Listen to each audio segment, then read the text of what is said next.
nosotros vamos a puntualizar.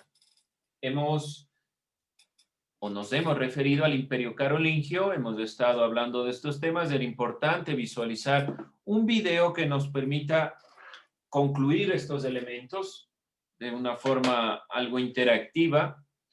El Imperio Carolingio comienza directamente con Carlomagno. Carlomagno es el que expande esta perspectiva. El padre de Carlomagno, ¿alguien recuerda? ¿Nombre del padre de Carlomagno? Pipino el Breve. Pipino el Breve. Pipino, ¿cómo logra sostener la perspectiva de ir expandiendo el territorio de los francos? Gracias a la relación con el Papa. Esto no olvidarse, porque Carlomagno también va a tener una relación directa con León III. Y es muy importante esta perspectiva porque gracias a la visión del Imperio Carolingio se van a dar las primeras universidades. El tema final que algo se habló en el video. Bien, Carlomagno, que genera un proceso expansionista, trata de mantener el territorio. En el año 800, León III lo nombra como el emperador de todo el territorio romano. No se olviden que estamos hablando de Occidente. Dentro de esta consideración, ¿qué otros puntos podemos nosotros puntualizar de Carlomagno? ¿Cuáles son los elementos relevantes de Carlomagno? De lo que hayan obtenido del video. ¿Qué más podemos puntualizar sobre Carlomagno? Así cualquiera. ¿Sobre las guerras? Ya, ¿qué específicamente sobre las guerras, Dayana? O sea que él utilizaba guerras para expandir su territorio. Ya, entonces, recordemos, ¿cuál es una de las guerras previas a la incursión de los francos? La consideración principal de lo que son las cruzadas. A partir de estas consideraciones, entonces la guerra le permite expandirse. ¿Qué más? Mantenía el sistema feudal. Ya, y sobre todo es un gran referente del sistema feudal. El feudalismo, que es un sistema político y económico que se centra principalmente en los terratenientes, aquellos que poseen la tierra, y aquellos que la controlan, está determinado, yo no diría gracias, pero está determinado por Carlomagno, porque esto ha contribuido a una serie de problemas contra derechos, problemas contra ciertas consideraciones, pero Carlomagno es uno de los grandes impulsores del feudalismo como sistema político y económico. Aquí, dentro de las consideraciones del sistema feudalista, hablaba de las marcas, donde los marqueses, que eran los encargados de estos territorios, controlaban que no se salga de control, por utilizar la misma palabra, es decir, que no existan problemas. Ahí hablaba de lugares belicosos, es decir, donde había mucha disputa, mucha guerra, y se los trataba de mantener a rajatabla. Y se habló también de la consideración que existe entre la relación entre el sacerdote y el laico. ¿Qué más podemos nosotros puntualizar? No nos olvidemos de los Missi Dominici. Esta institución de carácter compensatorio entre el poder central y el territorial. Aquí se habla también de los condes y los duques. Se va generando una estructura. Lo más importante de Carlomagno, desde la conformación de Pipino, su padre, Carlomagno es muy importante por la consideración de que generó una estructura para mantener toda la época medieval. Es decir, que toda esta perspectiva, ducado, condes, marqueses, la relación iglesia-estado, viene desde la conformación fuerte que le da Carlomagno. Previamente los papas querían tener un dominio y no existían reyes fuertes, pero desde Carlomagno va a haber un cambio y los francos van a tener una consideración muy fuerte dentro de estas consideraciones. Posterior a la muerte de Carlomagno, se comienza a dar el declive de lo que es el Imperio Carolingio. ¿Quién le sucede a Carlomagno? ¿Quién va después de Carlomagno? ¿Su hijo? ¿Nombre? Dígalo, ¿cuál es el nombre del hijo? Melanie. Melanie. No sé, ciérreme el audio. Gracias. Nombre de el... Dígame, Shirley. Luis el Piadoso. Luis el Piadoso o Ludovico Pío. Cualquiera de las dos acepciones está bien. Ludovico Pío o Luis el Piadoso no puede mantener la consideración de su padre, no puede mantener la estructura y comienza a generarse un problema dentro. ¿Cuál es el problema principal? Hay un territorio extenso, mantener nuevamente el imperio romano no fue sencillo, muere Carlomagno y Ludovico Pío no puede mantener este territorio. Al no poder mantener el territorio, ¿qué hace Ludovico Pío? A la muerte de él, divide el territorio en tres. Entre Lotario, acuérdense que nosotros vimos un mapa, las clases anteriores, donde decía Carlos, Lotario y Luis. En ese mapa era la división posterior a la muerte del hijo de Carlomagno, de Ludovico Pío. Esta fragmentación genera un problema mucho mayor. ¿Por qué? ¿Qué pasó a la muerte de Pipino? Pipino divide en dos el territorio entre Carlomagno y Carlomán, su hermano. Carlomán muere rápidamente y tiene una ventaja Carlomagno. ¿Por qué estoy puntualizando esto de las herencias del padre? Así se da también la conformación medieval de los reyes. Quienes suceden en el trono, quien van después en el trono, son los hijos de aquellos que han gobernado.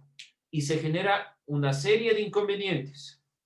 Posteriormente se delimitará, tal vez sea como en algunos textos, en algunas películas que hemos visto sobre cuestiones medievales, el hijo mayor o qué sé yo, ¿sí? Pero aquí se dan cuenta el problema que genera. Primero, Ludovico Pío no puede mantener el territorio unificado y lo dividen en tres partes. Esas tres partes posteriormente generan la caída del Imperio Carolingio. Momento que cae el Imperio Carolingio, toda esta visión se va fragmentando y Europa comienza a darse en una fragmentación. Antes de llegar a esa fragmentación, que ya será lo que estaremos directamente viendo en la próxima unidad, porque ya se acaba la consideración medieval, nosotros vamos a cerrar esta temática con el tema de las universidades. Es verdad que nos falta ver algo sobre el arte y estas consideraciones que estaremos nosotros cerrando posterior a la consideración de cualquier tipo de evaluación que tengamos. Sobre todo vamos a centrarnos en la visión del cambio y acuérdense algo que también dice el video. Si no fuera por los francos, sobre todo por Pipino y la relación entre los francos y la iglesia, el Islam tal vez se hubiera expandido sin control.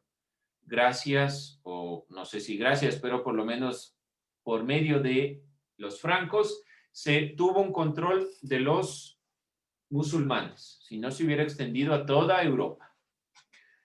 Bien, vamos con las primeras universidades y con esto cerramos. Las primeras universidades en lo que es directamente la época medieval. Universidades que se vinieron generando a partir de los elementos y de la relación que tuvo, observen ustedes lo que dice al final del video, Carlomagno y el Imperio Carolingio le dio importancia a esta consideración de la educación, hasta trajo personas y sacerdotes educados de otros lugares. Como instituciones, las universidades son creación medieval. Esto es una consideración que tenemos hasta la actualidad, pero es heredado de la época medieval. Y la conformación propia de la universidad, en ciertas universidades que son tal vez tradicionales, yo diría ya no tanto en la consideración de la Universidad Central actual, pero ciertas universidades mantienen todavía la perspectiva de la época medieval. En ciertas aulas antiguas de la Universidad Católica, de la Pontificia Universidad Católica, las clases están de esta manera, donde los asientos se encuentran aquí y el docente da clases desde este sitio. Esto es algo propio de la universidad medieval, donde la conformación de la perspectiva de la clase magistral se instaura desde estas consideraciones. Es decir, que la universidad tiene un sentido propio en la época medieval. No hemos cambiado del todo, hemos mejorado la tecnología tal vez, pero la consideración de la época medieval en ciertas ideas todavía permanecen algo en la consideración de la universidad. ¿Cuál es el sentido de universidad? ¿Qué creen que significa universidad? ¿Cuál es la perspectiva de universidad? Ustedes cerca de eso. Cecilia. Educación superior. Bueno, ahora tenemos la perspectiva de educación superior, educación básica, media, pero eso es una consideración muy moderna. ¿Cuál será la perspectiva de universidad? ¿Alguien más? Que todos pueden estudiar. Perdón. Que todos pueden estudiar. Que todos pueden estudiar. Bueno, en la época medieval no. Y tal vez en las primeras universidades del país tampoco, pero tiene ese criterio, algo se acerca. Universidad viene de dos consideraciones latinas. Universitas, en latín, que significa directamente de la palabra que se origina universidad, que viene de universal, de universo, donde sin importar nuestro punto de vista en teoría, porque en la época medieval solo importaban los criterios ligados a la religión católica o cristiana, pero por lo menos era este sentido de universal, un conjunto, sobre todo en esta época de profesiones, un conjunto de profesiones. Posteriormente, universidad tendrá la consideración o la perspectiva de un sentido, pongámoslo, ya lo voy a puntualizar, estas profesiones que tienen otro nombre mucho más puntual, y el sentido propio de studium, de el estudio sobre la naturaleza. Entonces viene de estas dos consideraciones, universitas y studium. Y el estudio es sobre principalmente dos elementos, lo que es la política, los diversos consideraciones que provienen de los países, y la naturaleza en general. Hay diferentes conformaciones en lo que es la educación medieval y está dividido entre lo que se estudiaba arte, filosofía, ciencia y demás elementos. No los voy a puntualizar en este momento, no recuerdo tanto esa división entre el tridium y el quadridium, que son 4 elementos básicos y 3 elementos básicos que se estudiaban en todas las universidades de la época medieval. Pero lo importante a tomar en cuenta es que hay una serie de elementos que se van puntualizando y que son relacionables a nuestra actualidad. Estos elementos, sobre todo la universidad está unido a la cristiandad, esto no olvidarse, la universidad medieval está relacionada con la cristiandad, así también la Universidad Central del Ecuador se crea a partir de 2 universidades creadas por los religiosos en el Ecuador, ¿sí? Así que no son conformaciones que solo se dieron en la época medieval, sino también en otros países.